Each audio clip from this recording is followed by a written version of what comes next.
Maka sungguh beruntung orang yang banyak istighfar. Kata Nabi SAW, tuba liman wajada fi sahifatihi istighfaran katsiran. Sungguh beruntung orang yang mendapati dalam catatan amalnya banyak istighfar.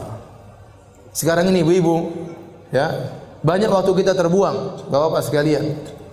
Saya kalau di Arab Saudi saya sering lihat ada tulisan imla awqatak bil istighfar. Kita lagi ngantri ada tulisan isi detik-detikmu dengan istighfar. Kita kalau di Saudi kita jalan dari Mekah ke Madinah, di tengah-tengah ada tulisan subhanallah. Di tengah tulisan alhamdulillah. Kenapa orang yang bersafar agar ingat kepada Allah kemudian dia berzikir di tengah jalan. Betapa sering saya lihat orang ngantri mereka sambil berzikir. Astagfirullah, astagfirullah, astagfirullah, astagfirullah. Sekarang mulai berubah dengan adanya medsos. Sekarang orang ngantri langsung buka Facebook. Astagfirullah, astagfirullah, astagfirullah. Alhamdulillah, alhamdulillah. Sekarang lihat macam-macam. Malah bikin dosa sambil nunggu bikin dosa. Kenapa lihat macam-macam sambil nunggu? Isi waktumu menunggumu antrianmu dengan dosa. Seakan-akan begitu. Lihat berita macam-macam, lihat berita hoax, lihat komentar-komentar, cari-cari kesalahan orang, ikut nge-share keburukan, ikut komentar keburukan, ikut nyakitin hati orang lain, nuduh yang tidak-tidak, ikut sebar berita bohong, ikut mendengar berita-berita ghibah, ikut baca berita-berita ngerumpi, melihat aurat orang lain. Isi waktumu dengan dosa, seakan-akan demikian. Nah, kita ini banyak dosa. Maka kalau kita lagi di mobil, istighfar, astagfirullah, astagfirullah, astagfirullah. Lagi nyetir, astagfirullah, astagfirullah, astagfirullah. Enggak usah malu-malu. Kadang kita duduk bareng mau astagfirullah enggak enak. Kayak soalim. Model kayak begini nanti cuek aja. Kerasin suara, astagfirullah, astagfirullah. Tumben, Bu. Astagfirullah, astagfirullah, sudah cuek. Sudah istighfar aja. Cuekin. Kalau kita terbiasa, nanti jadi biasa. Ustaz, saya takut riya. Kenapa anti takut riya? Karena anti tidak terbiasa. Orang itu terkadang takut riya. Kenapa? Karena tidak terbiasa. Kalau terbiasa cuek, orang bertamu di rumahnya, sebentar, saya mau sholat duha dulu ya. Cuek aja. Tapi kalau wah, itu berarti karena dia tidak biasa sholat duha, makanya dia apa? Takut riya. Tapi kalau dia biasa cuek, dia enggak peduli dengan manusia, gelar sajadah Allahu Akbar, tamu-tamunya ngobrol biarin aja. Harus biasakan diri seperti itu. Ya. Di bandara buka Quran takut riya. Kenapa? Karena jarang baca Quran. Kalau sering baca Quran di mana-mana enggak ada takut riya. Insyaallah, maksudnya Allah jaga diri. Ya. Maka maksud saya banyak waktu kita terbuang, isi dengan istighfar, astagfirullah, astagfirullah, astagfirullah. Orang kalau sudah istighfar manfaatnya banyak. Allah berikan dunia dan juga Allah berikan akhirat.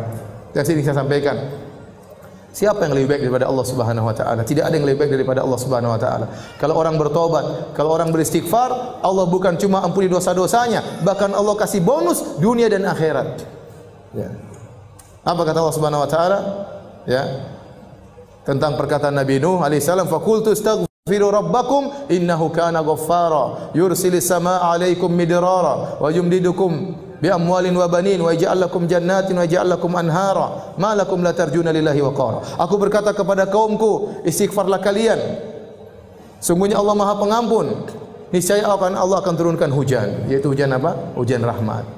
Bukan hujan bikin musibah. Ini perkataan Nabi Nuh kepada kaumnya. Namun tatkala kaum Nabi Nuh tidak beriman, Allah tetap turunkan hujan, tapi hujan apa? Azab. Seandainya mereka beristighfar, hujan yang turun bukan hujan azab, tapi hujan apa? Hujan rahmat. Kata Allah, "Yursil sama alaikum midrara wa yumdidukum bi amwalin wa banin." Allah akan perbanyak anak-anak kalian, Allah akan perbanyak harta-harta kalian.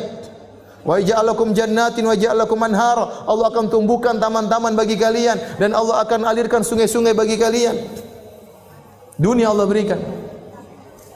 Akhirat Allah juga berikan. Ya. Ya ayyuhalladzina amanu tubu ila Allahi taubatan nasuha. Asa rabbukum ayyukaffira ankum sayyi'atikum wa yudkhilakum jannatin tajri min tahtihal anhar. Wahai orang yang beriman, bertobatlah kepada Allah dengan taubat yang nasuha. Niscaya Allah akan hapuskan dosa-dosa kalian. Apakah titik? Belum, masih koma.